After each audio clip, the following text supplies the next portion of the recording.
You are listening to Fast Track Podcast, the place to be to fast track your personal finance or fast track your business, or both, through a series of conversations with those who have learned it, done it, and made it. In this episode, I will talk with Peter Saddington. Peter Saddington is a four-time founder, author, and an Agile coach. As an early adopter of Bitcoin, he bought his first Bitcoin in 2011. And in 2017, he used 45 Bitcoins and bought a Lamborghini. In 2016, he bootstrapped a car app and a media company called Vinwicki with more than 1 million YouTube subscribers. In 2017, he co-founded Emirate, hardware job for the world's fastest growing IoT wireless network. Let's hear about how he created a large global community, his recent venture emirate.io, and how Agile helped him in his entrepreneurial journey. Peter, welcome to the Fast Track Podcast. Hello. Thanks so much for inviting me, Yasi. I appreciate being here. I'm very excited to have you. And I know that you bought the world first Bitcoin Lamborghini, and I want to talk about that because in our audience, we have a lot of people who are in the blockchain space or who invest in cryptocurrencies. So how did you learn about Bitcoin at that time, and how did you get involved into it? Great question. So long story short, in October of 2011, I read an Ars Technica article online that said that a particular development stack, a coding language, had lost value. Now, for me, never heard of Bitcoin before, never heard of cryptocurrency before. For me, as an engineer and developer, when I heard that a tech stack like Java or C# or .NET or Ruby had lost value, I was like, this doesn't make any sense. And so I immediately just dug in for about a full month, researched a ton about Bitcoin and cryptocurrency. I think I lost like 5 or 7 pounds or so during this period. And I was so convinced that this technology was going to be world changing that I bought my first Bitcoin at $1.52 in November of 2011. And ever since then, I have been an avid cryptocurrency Bitcoin supporter. Obviously, I've built several startups in the cryptocurrency space and did a lot of content from the 2016 to the 2019 period. During that time, I also thought it would be a great marketing campaign for one of my venture-funded cryptocurrency startups to be the first person to buy a Lamborghini Huracan with Bitcoin, 45 Bitcoins. And so that was my 15 minutes of fame, Yasi, where I was all over the world. I was all over the news, from Yahoo Finance to CNBC, Maxim, Forbes. I was on Chinese television, Russian television, Korean television.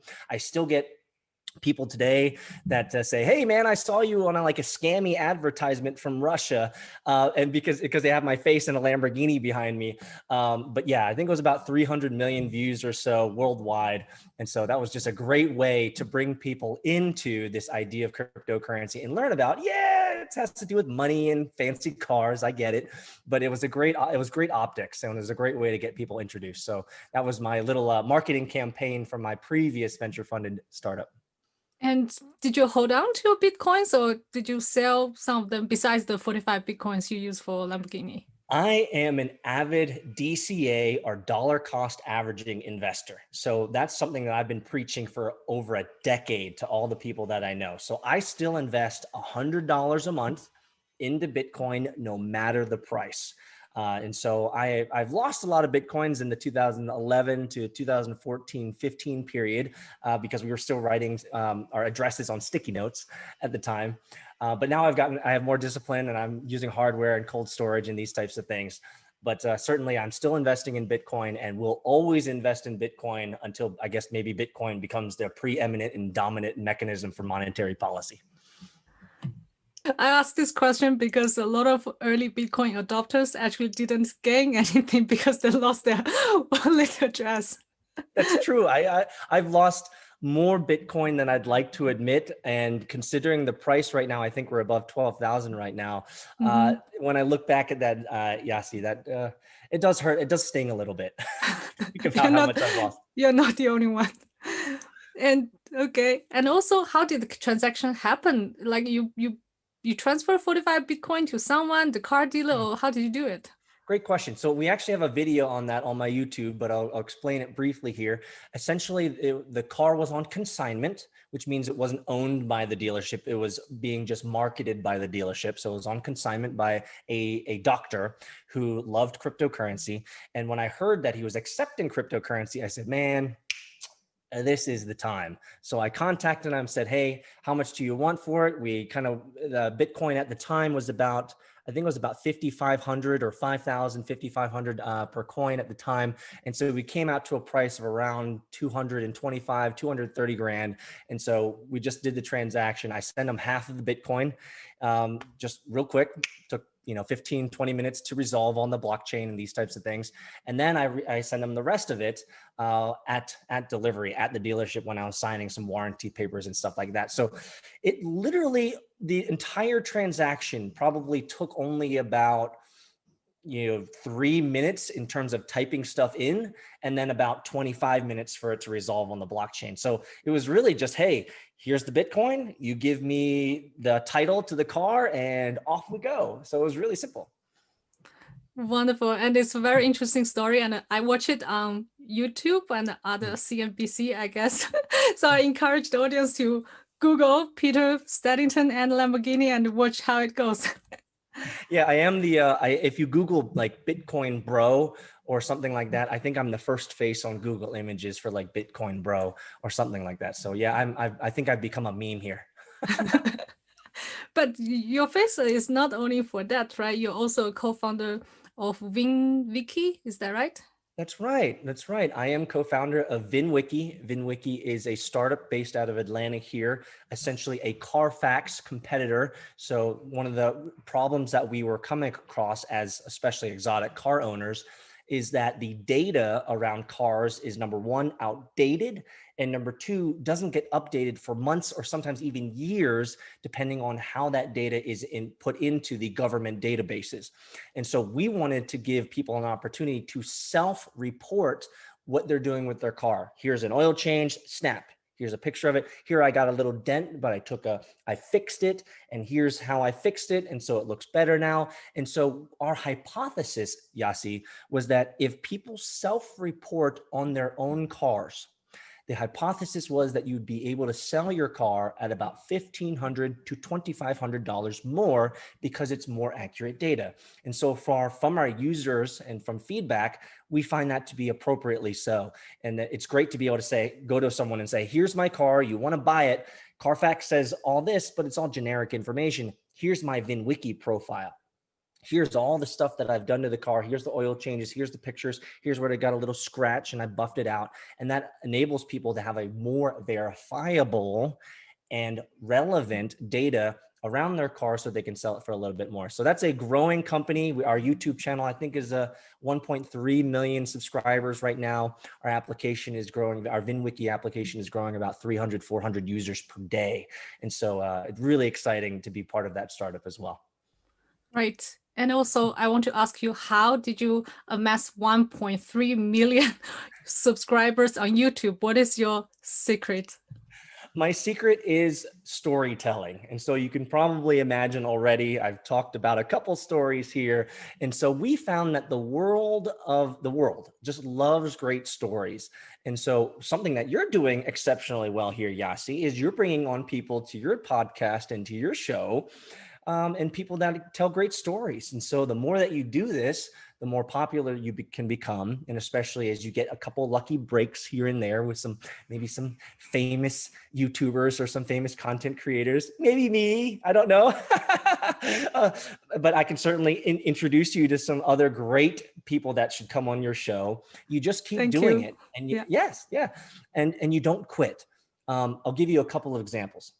So you might have heard, you might not have heard of Casey Neistat. He's a YouTuber out of New York City. Obviously, one of the largest YouTubers in the world is PewDiePie, based out of the Netherlands, I believe. And these guys aren't exceptional. I mean, their content isn't exceptional. However, they've never quit. And Casey Neistat, I think he's been on YouTube for 15 years. I think PewDiePie is probably about the same, 15 years. And so it really is a content grind. And so if you have the persistence if you have the dedication and you have a great personality and you're fun like you, and you keep doing it, you will grow. You will grow. And so Vinwicki, we've grown to 1.3 million subscribers over a period of about 3.5 years now. And it's just been great. And so I encourage everyone out there in the content space to not quit, because 99% of all content creators quit. And those that survive are the ones who keep going and keep inviting great storytellers onto their show. Great lessons. That's really pure gold. And thank you.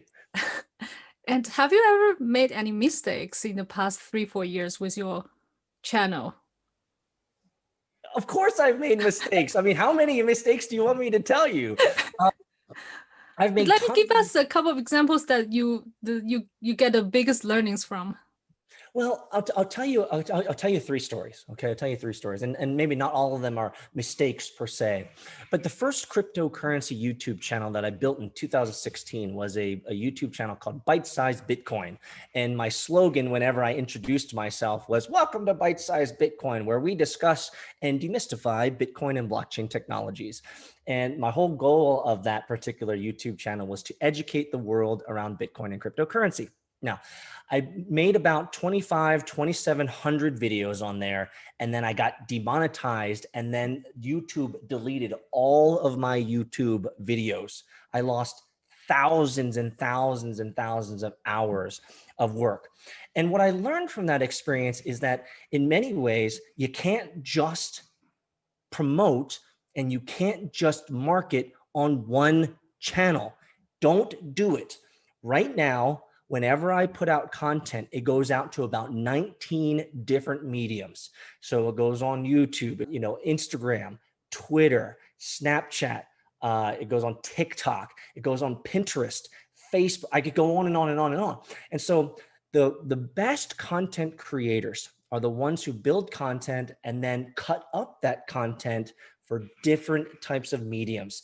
And that way, if you lose, like YouTube demonetizes you and deletes all your videos, at least all the other sites won't, they won't delete your stuff. So you'll still be out there. So that's the first story. The second story about learning in the last couple of years or so is that community is king. Community is king. And so one of the best ways to grow your channel, one of the best ways to grow your content and your world is to create a place for community to join and community to talk. So I'm assuming, maybe you can tell me if I'm wrong or not, Yasi, but do you have a Discord channel? Nope. You need to have a Discord channel, Yasi. You need to have a place for people to talk. All your subscribers and the people that love you and love listening to your content, you need to give them a place to commune, to communicate, and to connect. The 3 C's: commune, communicate, and connect. Yeah. So that's something that I learned early on. And one of the mistakes I made early on was not giving my community a place to talk about what I was talking about and to grow that relationship with people. So Yasi, your job after this podcast is to go make a Discord channel. You send me your invite. I will be one of your first people in your Discord saying, "What's up?" and saying good morning every morning. The third story about learning, and maybe I'll give you a better mistake here, is that when it comes to content, focus is key. In the beginning of my Bite-Sized Bitcoin channel, I was all over the place. Yeah, I was talking about education and Bitcoin and cryptocurrency and what Ethereum is and all the basics of sorts. But then I began to expand out, and I used to do all these different types of themes and different type of topics. One of the problems with that, with my audience, is that they didn't know where my focus was. Was I more of an entrepreneur or was I more just a content creator? I did a lot of interviews as well. So people were like, is he more of an interviewer person? But he's also talking about the startup he's doing. And so it confused people. And so when Bite-Sized Bitcoin channel was shut down, I built a new YouTube channel called Decentralized TV, which grew really fast. In that, I just focused on news. And I found that I grew faster because of my focus. And so one of the things that I learned, and one of the things that your listeners and viewers can take from this, is if you want to grow faster, you got to focus. If you want to grow slower, than talk about all sorts of different things all over the place. But focus equals faster growth. I hope that helps. Yep, indeed. But my experience is that some startups, when I ask them, who do you want to sell the product to? Many of them say, oh, could be anyone. That's not a good answer, though. Yeah. That's not a good answer. And the reason why, and it's funny that you say that, because just last week we had our Team Emirate Global Summit, where all of our team came into Atlanta. We had our partners fly in all over the place so that we can, and you guys can check that out on my Twitter on @AgilePeter. You can see all the days, day 1, day 2, day 3, day 4, day 5 of our summit. But one of the things about this, about bringing everyone together, we had an opportunity to talk about user personas. So what is user personas? User personas helps you focus on who your target market is, who your target audience is, because you can't build for everyone. Yeah. You want to build for everyone in the future. However, in the beginning of a startup, you got to focus on your primary user, your most valuable user, your user that's going to use your system and going to give you feedback. And so when you talk to startups and they say that, hey, we want to build this product for everyone, that's not a good answer, because you can't build for everyone right now. Build for a user that'll give you feedback, that's highly engaged with what you're doing and loves your product. From there, you can scale out to other user personas as you grow. Yeah, be targeted and stay focused is quite important. Absolutely. Yeah. And now, as you mentioned, Emirate, you are the co-founder of Emirate, and you ventured into the blockchain space already before, and also you received VC-backed funding, I think. VC funding, yep, venture capital funding. And tell the audience, what is Emirate? Oh, I was waiting for you to ask me the question, Yassi, because this is my passion. So one of the things that I have been trying to do ever since I started creating content in 2016 is, how can I lower the barrier to entry? How can I, Yassi, get more people into cryptocurrency? And I've learned that there's so many barriers, from education. What is Bitcoin? What is crypto? What is digital wallets? What is digital exchanges? Like, what is hashing? What is mining? What is, airdrop? There's just the educational responsibility is so high, and there actually requires a little bit of sophistication to get into cryptocurrency effectively. And so educating people is great. I think it's something that more content creators need to do. But I've always thought about, how can we get people into crypto and they don't actually need to know crypto? And so I noodled on this problem for a long time. How can I get people into cryptocurrency and they never have to learn about it? Well, we came up with this great idea, Emirate, and our product, CoolSpot. So CoolSpot is the world's first hardware drop. You guys have probably heard of airdrops, which are free crypto coins in the ether. But this is the world's first hardware drop, where we're giving our hardware hotspot miner to everyone for free. So if you go to emirate.io, you can sign up and get a free hotspot miner that will pay you about $25 per month in Helium tokens. And you don't need to know anything about cryptocurrency. You load up the Helium app, you get your wallet, you can see how much you're earning, how much you're mining, and you can spread it out and give out other cool spots to other people in your network. And so it's a great way to get into cryptocurrency and have the hardware to do so. And so that's essentially what Emirate is. It's a company creating the world's first hardware drop, where we're giving a free hotspot miner that mints you money that you can trade out for cash. And soon we're going to have an off ramp so people can go immediately, instead of Helium to cash, we'll just give them cash. So they literally don't ever have to touch crypto. And not only that, it gets them into the game of cryptocurrency and learning slowly about digital wallets and what does this mean? And why am I suddenly able to make $25 a month when the miner only cost me 37 cents a month to run? And so in some ways, and this is what really excites me, Yassi, in some ways, I feel like we have solved universal basic income for 50% of the world. Now, for us Americans, North Americans, for example, we might not care about $25 a month, but 90% of the world is looking for extra money per month. 50% of the world is 25 USD per month is life-changing money. It's awesome. And so if I can give my cool spot, which is right here, this is what it looks like. If I can give my cool spot to people and it earns them 25 USD a month, they now can have a passive income that can fund their ideas, fund their products, fund their projects, or live a better life with more autonomy and freedom because they have literally a hardware device that makes them money. And what else is there to like? And so we love this product. We love that we've been able to build this and create a business model around it. And we invite all of your listeners and watchers to go to emirate.io to get your free hotspot, cool spot miner. And I will leave the link in the show notes. For sure. And the question to you about the Helium project, maybe the audience have not heard about it. So how Emirate powers Helium, or how you work together? Great question. So Helium was built by Amir about 7 years ago, who's the president of Helium. And what Helium essentially is growing the IoT network.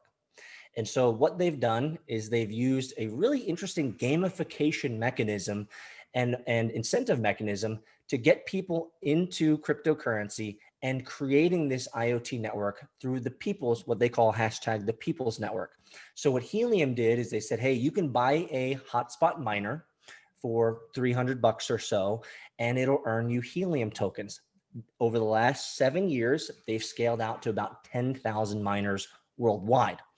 Now, we want to do that even bigger and better. So we at Emirate decided to leverage Helium's already existing infrastructure of the Helium network, as well as our IoT network, and we want to scale it out even faster. So long story short, what's the goal of Emirate?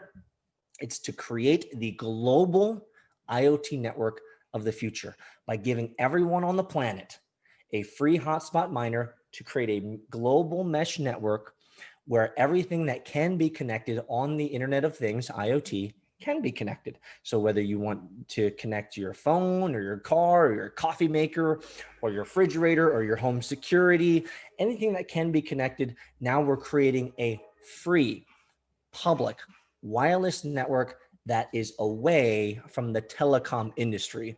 And so a couple years ago, I'll tell you a quick story. A couple years ago, Amir was at South by Southwest, and he was speaking about disrupting the telecom industry because the telecom industry has such a grip and a grasp on us consumers. And so that inspired me to think about, hey, how could we create a free public wireless network? And he was already beginning with Helium 6-7 years, building this IoT network and this infrastructure. So we said, hey, this is great. What a great project. They're already scaling out. We have the contacts, the partners and the vendors, the manufacturing, the shipping, these types of things. We know who they are. We connected with them and we said, hey, we want to go bigger. We want to grow the global IoT network of the future.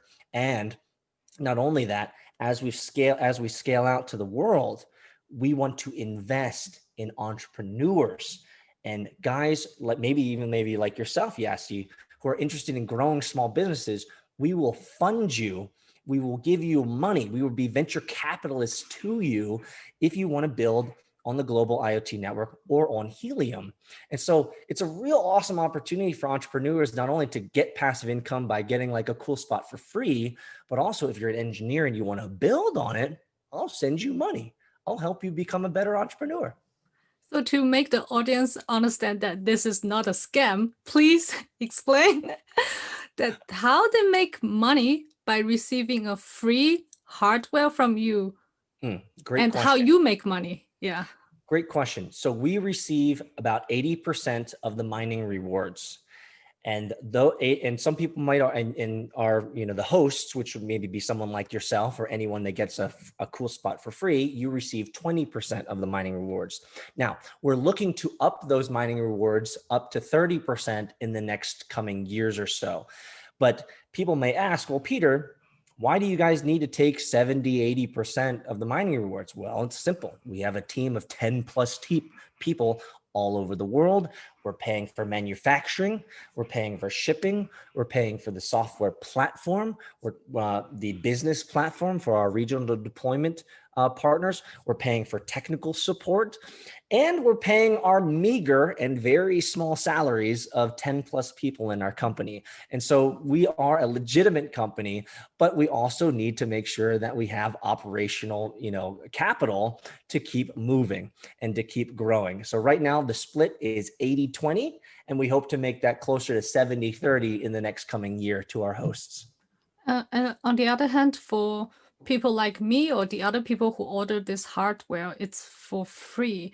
So, but in exchange, we provide internet connection through this hotspot to the other IoT devices. Is that so? Yes, you provide wireless IoT coverage to create a global public wireless network that entrepreneurs and engineers and creatives can build on. And it's not just like some sort of emerging technology. LoRaWAN, or long range wide area network, and LongFi technology has been around for a long time. And there are tons of IoT service providers, IoT vendors, IoT companies that are already building on this. For example, Samsung and LG, Toshiba, right? Big company, IBM, right? Big companies are already building sensors and building applications for the IoT world. The problem is they don't have a global network to run on. And so my conversations that are super exciting with some of these big companies is, hey, you guys have all this technology, you have all these products that you want to build on IoT, but the network is sparse. The network is small. It's not spread out, and there's not full coverage everywhere. Well, we want to solve that problem. We want to make sure that there's full coverage everywhere. So any type of individual or big business that wants to deploy products on the IoT network will have a network that has 100% coverage and is global. So you created a business model that is win-win-win to all stakeholders in the ecosystem. Yes. Which sounds fantastic. Yes, it's awesome. It's awesome. And your background is in Agile, right? You're an Agile coach. How do you think your background as Agile coach contributed to your entrepreneurial journey? Great question. So I've always been an entrepreneur at heart. I was the kid in working on Telnet and BBS in the early 90s, and I was one of the first people in my class in the mid 90s to be creating really terrible websites online. And you might remember all the meta crawlers and the web crawlers and all the things that were pre-Google of sorts. And so I've always been an entrepreneur. Now, when I first learned about Agile, so Agile is a software development framework, a software development worldview that is very lean. The whole idea is to execute quickly, work together effectively, small teams, respond to change quickly, these types of ideas. And so when I learned about Agile for software development, it made a lot of sense for entrepreneurial endeavors.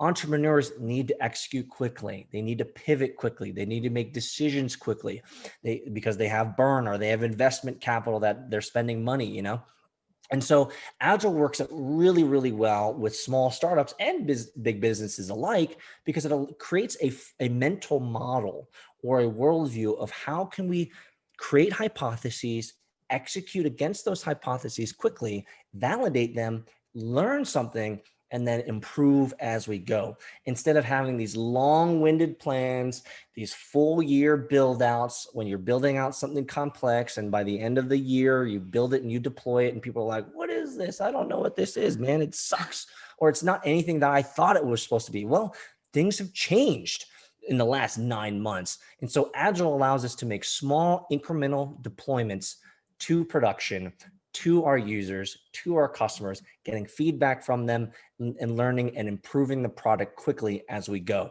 And so Agile is great for startups. As a consultant and trainer, I train people every month and companies every month on how to build their products faster using Agile and Scrum. I had an episode with startup founder, but he used to be a consultant. They also learned Agile while he was a consultant, and he finds it's very useful since he started his own tech startup. So my question to you is that who else do you think should learn Agile besides entrepreneurs? Everyone should learn Agile. Frankly, in my opinion, Agile is actually the natural way to work. For example, when we were young kids, right? When we were young kids, we didn't plan things out. We just did stuff. We just learned through experience. And what happens as we grow older, and this is fascinating, Yassi, is that as we grow older as adults, we feel like we know more, so therefore we can plan the future. The problem is that you can't plan the future. If I could plan the future, Yassi, I would have bought a lotto ticket yesterday and I wouldn't be talking with you. If I knew what the future was going to be, then I'd Nobody knows. If you know what the future will be, you will be a scammer. Exactly. So we learn by doing as young children, young kids. And so as adults, we forget that. We think we can plan out, especially complex systems that we're trying to build. And so I see Agile as the natural way of doing any type of work. Take a small chunk, build on that idea, learn something from it, improve, get feedback, and then make the next iteration better. One of the big problems with big companies is they plan for 15 months and then they spend 20 months building it, and then the market's changed or the market shifted or consumer appetites have changed or COVID happens, right? And there's no funding for things. And then you've spent all this time planning and building something out, and the future tanks you. The future changes everything. The market changes. And so Agile, there's three really powerful things that Agile allows you to do. Number one, Agile allows you to deploy product faster. Number two, it allows you to reduce risk, emergent risk of your project better. And number three, it allows you to make money faster because you're deploying those things out to the world. I mean, if you go to emirate.io right now, the website's not perfect. If you log in and you go into your host account, it's not pretty, but it's functional. And the reason is there's no point in trying to polish it and make it all perfect when we might learn something tomorrow and we're going to have to change everything. And so we want to build light frameworks. We want to execute. We want to ship product so that our customers can get it quickly and then give us feedback on how to make it better next time. Right. Speed to market is so important nowadays. Yeah. You got it. What do you recommend to start with learning Agile? There are so many courses. There are so many courses. And I mean, if I could chill for just a second, I am a certified Scrum trainer. So I do certified Scrum Master courses and certified product owner courses every month. And so I do one Scrum Master course and one product owner course every month. And so you can come learn from me. It's a 2-day public course. Or you can simply go to agilemanifesto.org to learn about Agile and learn about the 4 core ideas and the 12 principles behind it.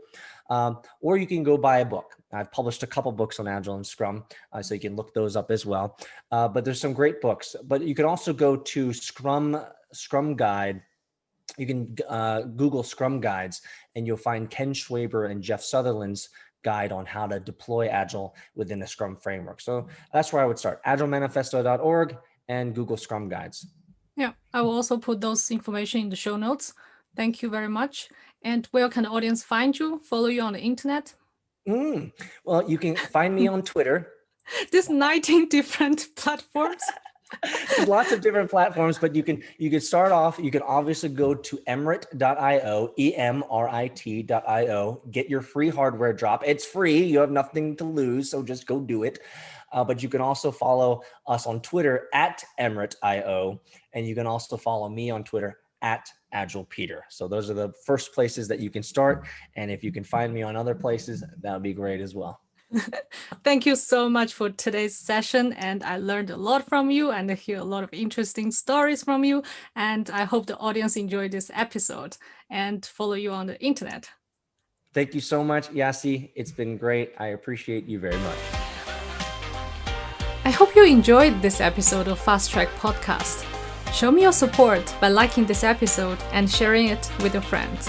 Join the Facebook group at Fast Track Podcast 1, or you can find us on Instagram, YouTube, and of course the homepage fasttrack.life. See you in the next episode.